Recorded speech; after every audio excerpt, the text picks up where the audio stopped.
Vera, bonjour, bienvenue sur RMC, Vera. Oui, bonjour Guillaume. Vera, vous êtes à Paris, vous êtes française, mais depuis Oui, peu. je suis française depuis très peu. C'était un rêve d'enfant Oui. de devenir française. Vous êtes de quelle origine, Vera? D'origine russe. Et vous avez la double nationalité aujourd'hui alors? Bon, disons que ma situation est plus compliquée. Non, je n'ai pas la double nationalité, j'ai juste la nationalité française. D'accord, alors racontez-nous votre histoire, je suis Vera. d'origine ukrainienne. Je suis d'origine ukrainienne. Ah, donc, d'accord. voilà, c'est un peu compliqué. Et c'était Bref, un rêve. Voilà, c'était un rêve d'enfant. J'ai commencé à apprendre le français à 8 ans. Mhm. Et la France était un pays, un objectif, un pays de langue, de culture, de démocratie. J'ai beaucoup entendu parler, les représentants officiels de la France parler du manque de démocratie dans mon pays d'origine, qui est la Russie, et parfois même l'Ukraine. Et je constate que la France, ce n'est pas beaucoup mieux. J'ai honte aujourd'hui, je croyais que je serais fière, que je serais heureuse de devenir française. Et le jour où je le suis devenue, j'étais très triste. Et je le suis encore plus aujourd'hui quand j'entends M. Sarkozy dire des choses aussi insensées que celles qu'il a, que ses propositions de vendredi. Voilà. De retirer la nationalité française. Je ne comprends pas pourquoi on ferait une distinction entre les Français de souche et les Français les Français naturalisés. Après tout, s'il y a une différence, eh bien, il ne fallait pas les naturaliser. Si vraiment M. Sarkozy voulait s'attaquer au problème de l'immigration qui n'est pas contrôlé, eh bien, il ne naturaliserait pas 150 000 ou 200 000 personnes par an.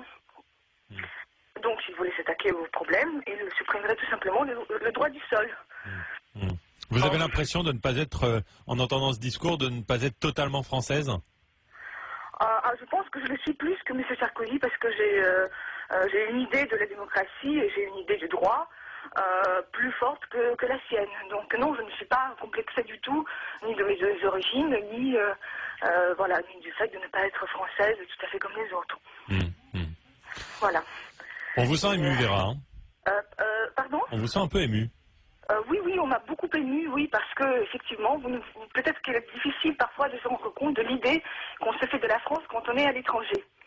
Et du choc que cela fait quand on vient dans ce pays et quand on voit effectivement que plus on est en situation régulière, moins on a de droits. Voilà. Parce que quand on est sans papier aujourd'hui, en revanche, là, on a franchement plus de droits que les Français ou les étrangers en situation régulière aussi. Et je voudrais ajouter que ce ne sont pas les déclarations populistes de M. Sarkozy qui m'empêcheront de faire mon premier acte de citoyenne, qui sera de voter pour le Front National en 2012. Ah bon? Ah oui, absolument. Parce que parce que moi je n'ai rien à me reprocher, je ne suis pas une délinquante. En revanche, vous allez voter Front National? Oui, je vais voter Front National. J'ai hâte d'avoir ma carte d'électrice. Pourquoi Front National? Parce que je vois que moi j'ai fait des efforts. Alors que là, ce matin, le discours que l'on entendait, c'était que Nicolas Sarkozy doublait Le Pen sur la droite. Et vous êtes en train de nous dire que vous allez voter Front National? Oui, mais ça c'est du populisme, c'est des paroles ça. Ça fait longtemps que M.